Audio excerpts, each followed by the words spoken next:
नमामि श्रीमती मीरा अरविंदो सावित्री अध्ययन कार्यक्रम रे अंशग्रहण करथिबा सम्मानस्पद समस्त भाई अपा सावित्री महाकाव्य प्रथम पर्व द बुक ऑफ बिगिनिंग्स द्वितीय अध्याय द इश्यू आमे गतकाली आलोचना करूथिले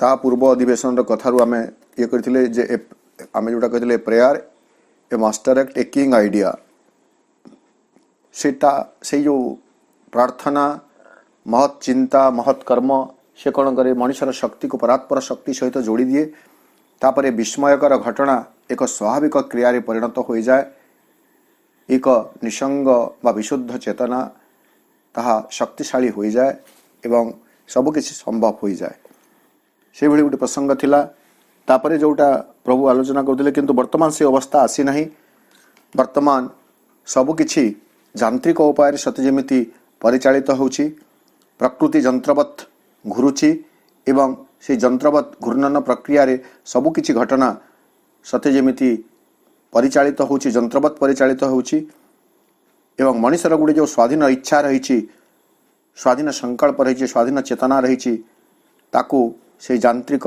प्रकृति से कौन करुछि ताकू बातिल कर दउछि उच्छेद कर दउछि ए कथा में देखिथिले तापरे मनुष्यर अवस्था वर्णना करा जाइथिला जे मनुष्य मध्य ए मेसीन मानकर कवल रे बा मेसीन मानकर गहन रे प्रकृतिर जो यंत्र सकल रही से गहन रे मनुष्य मध्य गोटे यंत्र पलटि जाइछि एवं एक पिस्टन जेमिति अप डाउन होइकरी से पिचकारी भली थॉट गुडी को केवल सृष्टि करुछि यांत्रिक उपाय रे ता हेउछि ब्रेन केवल थॉट गुडा को चिंता गुडा को से जन्म दउछि जार कौन प्रासंगिकता अच्छी न अच्छी जना पड़ू ना हृदय रे इमोशन गुड़ाक रूप ग्रहण करुछि एवं एक इनसेंटिएंट एक निश्चेतन शक्ति सत्यजीवी आत्मा को एक स्वरूप प्रदान करिछि एटा मनुष्य जीवन कथा गतकाली जोठी आमको समस्या थिला बा जोठी हम रहि जाइथिले टिके तरतर मु कहिथिले सेथरे प्रॉब्लम थिला तापरे पुणी कहगला जगतर स्वरूप केमिति रहिछि वर्तमान जो जगतर कथा में देखुछु से जगत को श्रविंद वर्णना करुछंती और the figure of the world reveals the science of a tired chance repeating her old steps figure of the world एही प्रकृतिर जो स्वरूप ए जगतर जो स्वरूप रही ताहा सत्य जेमिति एभली एक प्रतीकर से आभास दउछि से प्रतीकटी कण of a tired chance chance रो अर्थ होछि हम सर्वस्त जानु जदृच्छा बोली ताको ओडिया रे कहा जाउछि मनोज दास ताको दैवातिक बोली कहा जाउछि दैवात जेतेबेले जो घटना आम कहूँ दैवात किसी गोटे घटना घटी जाए चांस रो ऊपर सब निर्भर करुच्ची एवं से चांस टा टायर्ड होकर रही जमी गोटे पशु गोटे काठ भितर आबद्ध होकर थाए से चांस भी सेमती गोटे जूपकाष्ठरे बा गोटे मेरुखंडरे से बांधी होकर रही से मेरुखंडटी कौन ना मेटर्स बाइंडिंग पोस्ट जड़र जूपकाष्ठरे बा जड़र मेरुकुंटरे बंधा होइछि किए दैवात बा से चांस बंधा होइछि एवं जदिओ ताको चांस बोली कहा जाउछि यह बाय चांस आसु नाही यह सते जेमिति एक छंदयुक्त भाव रे गोटे निर्दिष्ट क्रम रे से चांस आसुछि chance repeating her old steps से समान पदक्षेप तार चिराचरित प्राचीन पदक्षेप को से परिचालित करछि जेमिति पशुटी बांधी होइतिले एवं ता चतुर्दिगरे घुरुथिले से समान घूर्णन जमी होता है ठीक सेमती चांस भी जोटा आम कहूँ चांसटा से समान स्पंदन रे समान गति छंद रे गोटे पर गोटे आसुची एवं इन सर्किल्स अराउंड से मेटर बा जड़ स्वरूप मेरुखुंटरे से बांधी करी केवल घूरी चली किसी भी फलवती होना बोली आम एठारे देखिपारे तो जड़ को गोटे जूपकाष्ठ भली कहा जाउछि से जूपकाष्ठरे चांस बंधा होकर रही एवं से तार चिराचरित ढंग केवल घूरी बुलुछि एई भली ए जगत अच्छी एई भली एक प्रतीक एई भली एक चित्रर अवस्थार एक प्रतीक हेउछि वर्तमान जगत बोली कहउछंती अर्थात आमे से कथा देखिबे same thing repeating all the time cyclic repetition नाम जोटा कहउछु साइक्लिक रिपीटेशन घूर्णन सिना होछि किंतु कोनोसी अग्रगति हो नाही बारंबार से गोटे कथा मु सब बेले ए प्रसंग रे कहि आसी कोन हम जानिछु नै गुरुची घुरे आम पृथ्वीटी चका चका भाउरी गुरुची से केउ काल गुरु थिबो आहुरी से घूर्णन फल रे कौन किसी उपलब्धि होइछि कौन किसी प्राप्त होइछि सेमिति वर्तमान पर्यंत जना जाई नाही आहुरी मध्य जगतर कौन रहिछि अभ्यास रही जगतर स्थिति केमिति रही जगत अंतर्गत मनुष्यर स्थिति केमिति रही तार वर्णना प्रभु परवर्ती लाइन गुड़ी करुछंती। आमे सेठु आरंभ करिवे पेज 20 लाइन 29 पेज लाइन कही सारा पर मेसेज आसे जे को पेज बोलिक मु तो से मेसेज को देखी पारि नहीं फॉलो करि पारि नहीं भाई माने किंतु दियंती मेसेज पेज तेणु समस्त को पुणी सूचना दउची page 20 line 29 A random series of inept events to which reason lends elusive sense is here, or the empiric life's instinctive search, or a vast ignorant mind's colossal work. एही जगतटी केमिति देखा जाउछि, एही जगतटर स्वरूप कौन ही रही, स्वभाव कौन ही रही, ताकू प्रभु एठारे कहउचंती a random spirit of inept events. एही जगतर जो घटना सकल घटी चली ताहा रैंडम अनर्थक भाव में कह जापे, निरर्थक भाव से घटना गुड़िक विक्षिप्त भाव में घटी चली। रैंडम माने कौन तार गोटे कंसिस्टेंसी नहीं, क्रमान्वयता नहीं, प्रासंगिकता नहीं, रैंडमली आपे आपे बिना कौन योजना रे बिना कौन निर्दिष्ट प्रक्रिया ताहा घटी चलुछि भली जना जाउछि। पुणी आम एठा देखिबे जे एइटा हेउछि जगत संबंध रे जीवन संबंध रे आमर अभ्यासगत धारणा। यह श्रीरबिंदर मत नुह, श्रीरबिंदर मत आम परवर्ती किछि लाइन रे देखिबा को पाइबे। जगत को साधारण मनुष्य एभली भाव रे देखुछि, भाबुछि सत्य जेमिति एई घूर्णनर पश्चात रे विवर्तनर पश्चात रे बा ये घटनावलीर पश्चात रे विशेष किसी सचेतन शक्ति नहीं, सचेतन शक्तिर कौन क्रिया नहीं बा अनुमोदन नहीं। वर्तमान आम ए पर्यंत बुझुची तो ताकू श्रीरबिंद कहउचंती जे a random series of inept events. Inept अर्थ होची असंगत, अप्रासंगिक, इनकन्सिस्टेंट, इनकोहेरेंट, असंलग्न, माने कहा सहित कौन सी घटनार संपर्क कौन सी घटना सहित रहू नहीं एवं रैंडम मन इच्छा घटना गुड़िक घटी घटी चली एवं जितेबाला से घटना घटुची जहाँ प्रासंगिक नुहे बोलिक आम कहूँ a reason to which reason lends illusive sense.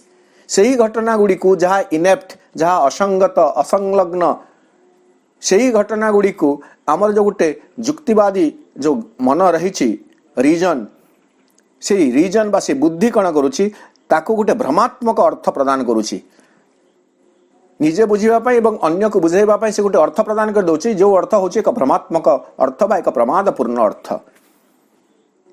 प्रथमे कहले घटना गुड़िकर कौनसी प्रासंगिकता नहीं, किंतु तथापि ताकू मन कण करुछि, मन अंतर्गत बुद्धि कण करुछि, रीजन सेंस, रीजनिंग सेंस कण करुछि बा रीजनिंग माइंड कण करुछि, से एक अर्थ प्रदान करुछि, जो अर्थ एक इल्यूजिव सेंस, अर्थात से अर्थ भी प्रकृत रे से अर्थ से घटनार अर्थ से भली अर्थ ना अन्य किछि ताहा मध्य आमे जानि पारु नाहु।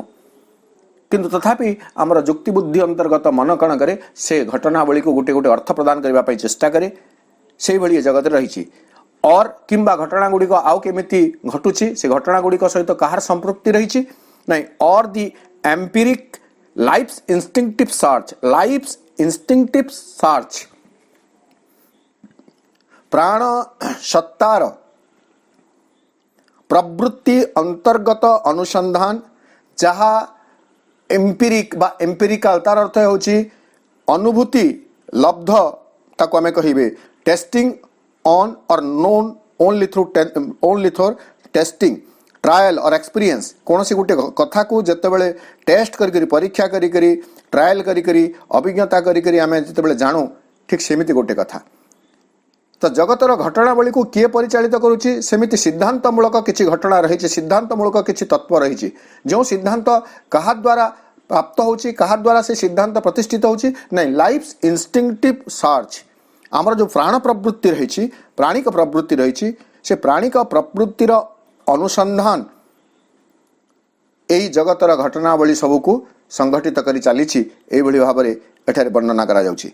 और ए vast ignorant mind's colossal work, किंबा एभली मध्य कहा जाई पारे जे एही जगत होची mind's colossal work, ignorant mind's colossal work. यह एक विशाल कर्म, एक विपुलतर कर्म, एक विशाल कर्म। संसारटी जेमिति भाव में अच्छी संसारटी को गठन करवा सबु किछि को परिचालित करवा सहज कथा नुह, किंतु सही विपुल कर्म कहा द्वारा प्रस्तुत होइछि? Ignorant mind. इग्नोरेंट माइंड, मन तो मन किंतु अज्ञ मन। वर्तमान मनुष्यर मन जो अवस्था अच्छी ताहाकु श्री अरविंद कहते इग्नोरेंट माइंड। जो मन कौन सी किसी को बुझी पारे नहीं, जानी पारे नहीं, ज्ञानी हेबार केवल प्रयास करे बोली आमे कहि परिबे। जेमिति आमे अल्प विद्या भयंकरी बोली कहू, ठीक सेमिति मन इग्नोरेंट माइंड तार प्रसूत एक विपुल कर्म हेउछि जगत। मनसृष्ट ए जगत बोली आमे कहि परिबे, बा जगतर कर्म सकल बोली कहि परिबे, बा प्राण प्रवृत्ति द्वारा सिद्धांत स्वरूप प्रतिष्ठित होइतिबा किछि प्रवृत्तिर एक स्वरूप बा एक निदान होउछि ए जगतर घटनावली मध्य बोली आमे घटनावली सकल बोली आमे कहि परिबे। जदि एमिति आमे भाबु थाउ, विचार करू थाउ, ताहा प्रकृत रे एमिति नुह।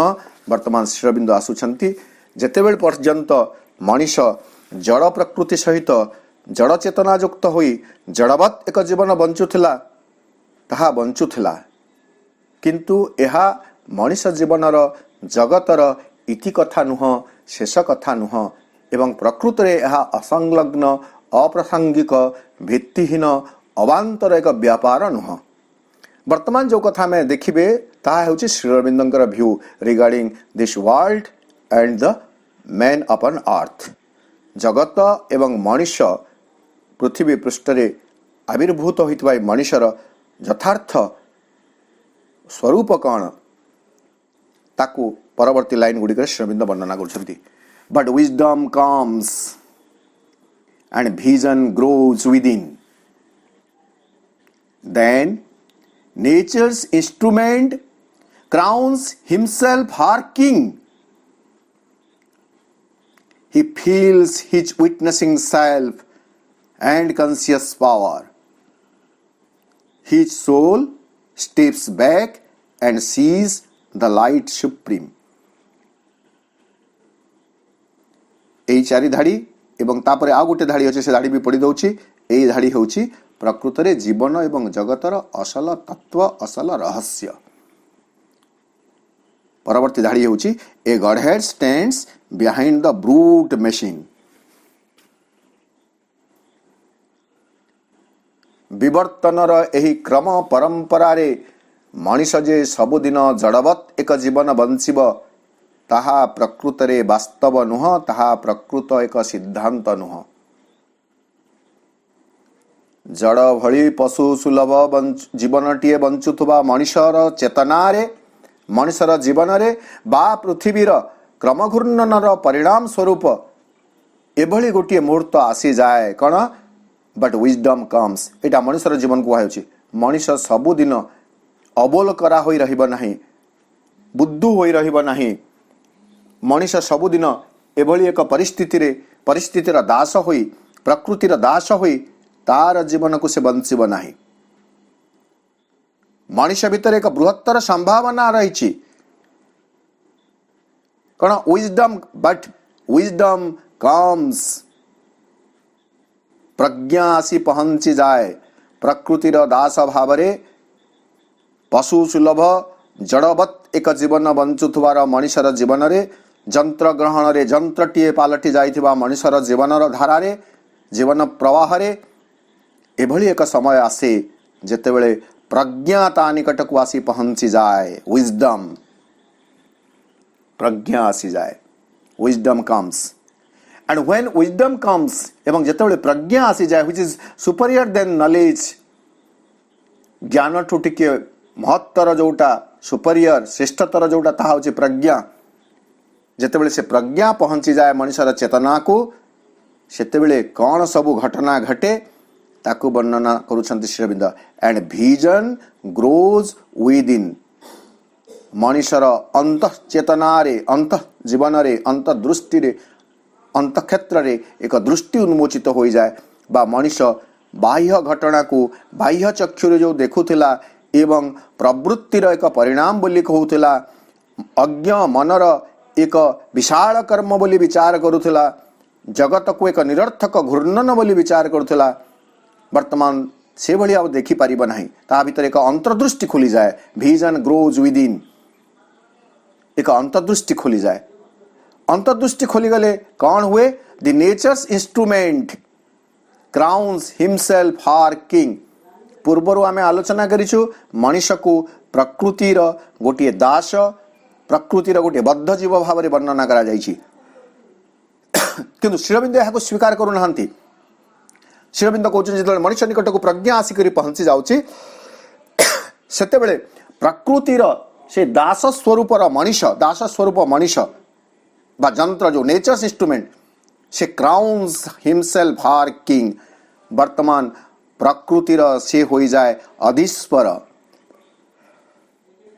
Crowns herself sorry himself for king हार अर्थ प्रकृति हिमसेल्फ माने मनुष्य प्रकृतिर अधीश्वर हो जाए राजा हो जाए मनुष्य जितेबाला ता भितर प्रज्ञार आविर्भाव घटे ता भितर जितेबाला अंतर्दृष्टि उन्मोचित हो जाए अंतर्दृष्टि उन्मोचित हो गले प्रज्ञार आविर्भाव हेले अंतर्दृष्टि उन्मोचित हुए अंतर्दृष्टि उन्मोचित हो गले प्रकृतिर दास भाव में जीवन बंचुवा पशु मनुष्य दिने प्रकृतिर अधीश्वर हो जाए केवल जे अधीश्वर हो जाए ताहा नुह he feels his witnessing self and conscious power तापर से अनुभव करे जे he is not simply a bit of matter a piece of matter bond slips of nature प्रकृतिर बद्ध दास नुह जड़पिंड टीए केवल नुह ता भीतर एक साक्षी आत्म पुरुष रही विटनेसिंग सेल्फ से अनुभव करे से हूँ गोटे साक्षी आत्मा पुरुष आउ कौन एंड कॉन्शियस पावर ता भीतर एक सचेतन शक्ति थिबा से अनुभव करे इनकॉन्शियंट जो कहा इनकॉन्शियंट एनर्जी फैब्रिकेट सोल कथा जो कहा इनकॉन्शियंट एनर्जी नहीं there is a conscient power there is a conscious power within man मनुष्य भितर सचेतन एक शक्ति रही सही शक्ति ही मनुष्यर जीवन को परिचालित करुछि एवं क्रम विवर्तन आरोहण क्षेत्र में पाहाच पर पाहाच मनुष्य अतिक्रम कर चली गतकालीर मनुष्य पशु मनुष्य आज से भली पशु मनुष्यर अवस्था नहीं चेतनार उन्नति होइछि विचार बुद्धि रे लक्ष्य प्रति मनुष्य अधिक सचेतन होउछि तो ताहा मनुष्य अनुभव करे he feels his witnessing self and conscious power his soul steps back तार आत्मा टिके पछको हटि जाए पछको हटि जाए अर्थ नहीं वर्तमान जो नेचर बा मेटर द्वारा परिचालित होतला जो आत्मा ताकू ही मानि नहीं थिला नियम भाव रे वर्तमान से भी जानी जाए नहीं प्रकृति आत्मा होची मालिक आत्मा होची प्रभु आत्मा होची अधीश्वर तेणु मेटर प्रकृतिर दासत्व से टिके पछको फेरी जाए केवल फेरी जाए नहीं and she is the light supreme से ही आत्मा सचेतन हो जाए से जाने जे ता भितर रही परम आलोक परम ज्योति से होची ज्योति स्वरूप प्रभा स्वरूप भगवत स्फुलिंग एटा हूँ श्रीअरविंदर मत जदियो समग्र सावित्री श्रीअरविंद किंतु आम सब बेले स्पष्ट भाव में बुझा थे wherever there is a negativity there is a negative approach to life and world अर्थ आम देखिए से श्रीअरविंदर मत न ताकू श्रीअरविंद सिद्धांत भाव में ग्रहण करना केवल निजर सिद्धांत को उपस्थापन करने आम मनुष्यर विश्वास बा वर्तमान पर्यंत मनुष्य जाति भितर जो विश्वास रही जीवन को एवं जगत को लेकर से वर्णना करुँच तार मीमांसा से करुँचा सत्य न यहाँ सत्य मनुष्य सबुदिन दास भाव में जीवन बंची पार ना से प्रकृतिर अधीश्वर है वर्तमान प्रकृतिर अधीश्वर हो सारी मनुष्य मनुष्य तार आत्मशक्ति विषय सचेतन हो सारी अंतर्निहित ज्योति विषय सचेतन होइछि केमिति ताकू आमे केवल एक क्रीड़ानक बोली कहि देई पारिबे एक जंत्र बोली कहि देई पारिबे वर्तमान इन जनरली कथा कही सारा पर Sri Aurobindo returning back to Savitri पर्यंत को फेरुछंती श्रीअरविंद कौन सॉरी आ गोटे लाइन जोटा छाड़ी a godhead stands behind the brute machine जितेबाला विजडम आसी जाए मनुष्य देखे जे प्रकृतिर से एक क्रीड़ानक नुह प्रकृतिर सकल घटनावली पश्चात मनुष्यर जीवन चरित्र पश्चात विशाल जंत्र पश्चात दानवीय जंत्र पश्चात देयर इज ए गॉडहेड, एक भगवान, एक ईश्वरत्व, एक देवत्व, एक देवस्वरूप रही। That is the presence, that is the presence of the supreme. परमंकर उपस्थिति, देवत्वर उपस्थिति जीवन पश्चात रही। जीवन आमर एमिति अर्थहीन नुह, निरर्थक नुह। जीवन पश्चात एक देवोपम सत्तार उपस्थिति रही। बा मोटामोटी भाव में आम कह भगवान उपस्थिति रही। एवं भगवान ये जीवन को अति निबिड़ दृष्टि निरेखी रही, देखुंट, जीवन गतिपथ को परिचालित करुछंती। This truth broke in a triumph of fire, in a triumph of fire. अग्नि जेमिति प्रज्वलित हो जाए, अग्नि प्रज्वलित अग्नि सम एक विजय स्वरूप यही सत्य सावित्रींकर अंतर्चेतना को भेद कला। दिस ट्रूथ, यही सत्य कौन नहीं जे जगत टी केवल गोटे यांत्रिक घूर्णन नुह एवं जगत अंतर्गत मनीष मध्य जंत्र मध्य एक जंत्र नुह। मनीष होउछि एक सचेतन सत्ता। मनीषर पश्चात जगतर पश्चात एक गॉडहेड रही, एक देवत्व रही, ईश्वरंकर उपस्थिति रही, भगवानकर उपस्थिति रही। यही जो सत्य, यही सत्यटी वर्तमान सावित्रींकर अंतश्चेतना को प्रवेश कला। विजयी अग्नि स्वरूप, triumph of fire, A victory was own for God in man. एवं मनीष भितर जो भगवान रही एक विजय प्राप्त हैला। अर्थात मनीष अंतर्गत भगवान वर्तमान विजय लाभ करुछंती। से आउ जड़र अधीनस्थ होई रहुना। The deity revealed he its hidden face. मनीष भितर बा मनीषर जीवन पश्चात जो देव स्वरूप देवसत्ता से रही, तांकर जो मुख को से लुचाई रखी वर्तमान यह उन्मुक्त हो गला, उन्मोचित हो गला। अर्थात सावित्री सचेतन ले जीवन संबंध रे, जगत संबंध रे जे एठारे यांत्रिक उपाय किछि हो नाही, भगवान कर निर्देश अनुसार सब किछि होछि। आउ टिके स्पष्ट करी प्रभु कहउछंती, the great world mother now in her arose. Savitri जे मातृ कृपा आशीष बल रे जहांकर जन्म होइथिला, जी होचंती जदि आमे से विजन एंड बुन कथा कहिबी जे O strong forerunner I have heard thy cry one shall descend. मांकर प्रतिनिधि स्वरूप रे जे पृथ्वी पृष्ठ रे जन्म ग्रहण करिसंती, तांका भितरे से विश्व जननी, दिव्य जननी से वर्तमान जागृत होई गले। The great world mother now in her arrows, तांका भितरे से जागृत होई गले। A living choice reversed fate's cold dead torn, affirmed the spirit's tread on circumstance, pressed back the senseless dire revolving wheel, and stopped the mute march of necessity. जेतेबेले से विश्वजननी सावित्री भितर जागृत हो गले, तापरे जागृत सावित्री भितर, सचेतन सावित्री भितर, मातृशक्ति प्रभावाधीन हो रही सावित्री भितर एक एभली निर्वाचन आसुची जहाँ जीवंत बा अति स्पष्ट लिविंग चॉइस। से कौन गला reverse fate's cold dead turn. नियतिर जो अति हिम शीतल मृत जो गति थिला ताकू से उल्टे देला। कौन थिला what was the fate's turn, cold turn ने फेट्स कौन थिला ने सत्यवान मरिबे। वर्तमान किंतु सावित्री सचेतन हो गले, नहीं सत्यवान मरिबे नहीं, सत्यवान को अमर सत्यवान को अमरत्व हासिल करा जाई पारिबो। Affirm the spirit street on circumstance. वर्तमान पर्यंत घटनावली रे जो मनुष्य परिचालित होतला से घटनावली उपरे स्पिरिट बा आत्मसत्तार प्रतिष्ठा प्रतिष्ठित करागला। अर्थात घटनावली उपरे आत्मशक्तिर प्रभाव विस्तार करागला। Press back the senseless dire revolving wheel.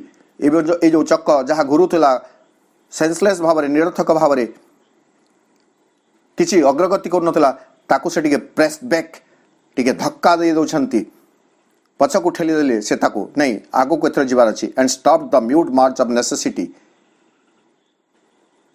ओ जो नियतिर जो गोटे मुखगत ये थिला एवं बंद कला विश्वविद्यालय जो मुख अभियान, मुख माने काहाको किछि कहि माने से चालिबो, सेथरे किए दळी हेगला किए चकटी हेगला सेथरे किछि जाय आसे नहीं। से भली गोटे अभियान को जहाँ लक्ष्य ही नथिला, ये मुख कहले आमे लक्ष्यहीन बोली भी कहि पारिबे, ताकू सावित्रींकर अंतर्चेतनार जागृत होइतबा से शक्ति ସେହି ପ୍ରକ୍ରିୟାକୁ ମଧ୍ୟ ବନ୍ଦ କରିଦେଲା। କାହିଁକି? Who was Savitri? ନା a flaming warrior from the eternal peaks. ସେ ଆସିଥିଲେ ଶାଶ୍ୱତ ଶିଖରାବଳୀ ସକଳରୁ ଓହ୍ଲାଇ ଆସିଛନ୍ତି ଏଜ୍ ଏ ଫ୍ଲେମିଂ ୱାରିୟର। ବହ୍ନିଦୀପ୍ତ ଏକ ଯୋଦ୍ଧା, ବହ୍ନିମାନ ଏକ ଯୋଦ୍ଧା, ବହ୍ନିଦୀପ୍ତ ଏକ ଯୋଦ୍ଧା ସ୍ୱରୂପ ସେ ଆସିଥିଲେ। ଏମ୍ପାୱାର୍ଡ, ଶକ୍ତିପ୍ରାପ୍ତ ହୋଇ ଆସିଛନ୍ତି। ଏମ୍ପାୱାର୍ଡ କ'ଣ ପାଇଁ? To face the door denied and closed. ସେହି ଦ୍ୱାର ଯାହା ମଣିଷକୁ ବାରଣ କରାଯାଇଥିଲା ଏବଂ ଅବରୁଦ୍ଧ କରି ଦିଆଯାଇଥିଲା, ତାର ସମ୍ମୁଖୀନ ହେବା ପାଇଁ, ଟୁ ଫୋର୍ସ, ତାକୁ ଆଘାତ ଦେବା ପାଇଁ, to force the door denied and closed, ସେହି ଦ୍ୱାରକୁ ଆଘାତ ଦେବା ପାଇଁ, ଉନ୍ମୋଚିତ କରିଦେବା ପାଇଁ ସେ ଆସିଥିଲେ। ସ୍ମୋଟ୍ from death's visage its dumb absolute. ଏବଂ ଆହୁରି କ'ଣ ସ୍ମୋଟ୍? ସ୍ମୋଟ୍ ମାନେ ସ୍ମାଇଟ୍ର ପାଷ୍ଟ ଟେନ୍ସ ହେଉଛି ସ୍ମୋଟ୍, ଆଘାତ କଲେ। କ'ଣ? From death's visage its dumb absolute. ମୃତ୍ୟୁର ମୁଖମଣ୍ଡଳରୁ ତାର ଯେଉଁ ମୁକ ନିରଙ୍କୁଶ ସ୍ୱଭାବ ରହିଥିଲା, ଏକଚାଟିଆ ଅଧିକାର ରହିଥିଲା, ତାକୁ ମଧ୍ୟ ସେ ପ୍ରଚଣ୍ଡ ଆଘାତରେ ଭାଙ୍ଗି ଦେଉଛନ୍ତି। And burst the bounds of consciousness and time. ଏବଂ ସର୍ବୋପରି ଚେତନା ଓ କାଳର ଯେଉଁ ସବୁ ସୀମିତତା ଥିଲା, ସେ ସବୁକୁ ମଧ୍ୟ ସେ ଧ୍ୱଂସ କରିଦେଲେ, ବିଦୀର୍ଣ୍ଣ କରିଦେଲେ। ଏଇଠାରେ ଦ୍ୱିତୀୟ ଅଧ୍ୟାୟ ସମାପ୍ତ ହେଉଛି ଏବଂ ଏଇ ଗୋଟିଏ ଅଧ୍ୟାୟରେ ସାବିତ୍ରୀଙ୍କର ଜୀବନର ଯେଉଁ ଉପକ୍ରମଠୁ ଆରମ୍ଭ କରି, ଜୀବନର ଆରମ୍ଭଠୁ କରିକରି ସାବିତ୍ରୀ ତାଙ୍କର ଜୀବନରେ କ'ଣ ସବୁ କଲେ, ତାର ସବୁ ବର୍ଣ୍ଣନା ଶ୍ରୀ ଅରବିନ୍ଦ ଏଇ ଗୋଟିଏ ଅଧ୍ୟାୟରେ ଦେଇଦେଇଛନ୍ତି। ଅର୍ଥାତ୍ ଏଇ ଗୋଟିଏ ଅଧ୍ୟାୟକୁ ମଧ୍ୟ ଆମେ ଏକ ଚମତ୍କାର ଉପକ୍ରମ ବୋଲି କହିପାରିବେ। ସାବିତ୍ରୀଙ୍କର ଜନ୍ମଠୁ ଆରମ୍ଭ କରି, ସାବିତ୍ରୀଙ୍କର ସମସ୍ୟାଠୁ ଆରମ୍ଭ କରି ସମାଧାନର କଥା ମଧ୍ୟ ଶ୍ରୀ ଅରବିନ୍ଦ ଆମକୁ ଏଇ ଗୋଟିଏ ଅଧ୍ୟାୟରେ ବର୍ଣ୍ଣନା କରି ଦେଇଛନ୍ତି। ଆମେ ଏଇଠି ଆଜି ସାରିଲେ ଦ୍ୱିତୀୟ ଅଧ୍ୟାୟ। ପୁଣି ଆସନ୍ତାକାଲି ସକାଳ 5ଟାରେ ଆମେ ଏକ ନୂଆ ଅଧ୍ୟାୟ, book 1 the book of beginnings, canto 3 the yoga of the king, the soul's release, the yoga of soul's release, ଏହି ପ୍ରସଙ୍ଗକୁ ଆମେ ଆଲୋଚନା କରିବା। ଆଜି ଏଠି ରହିବା।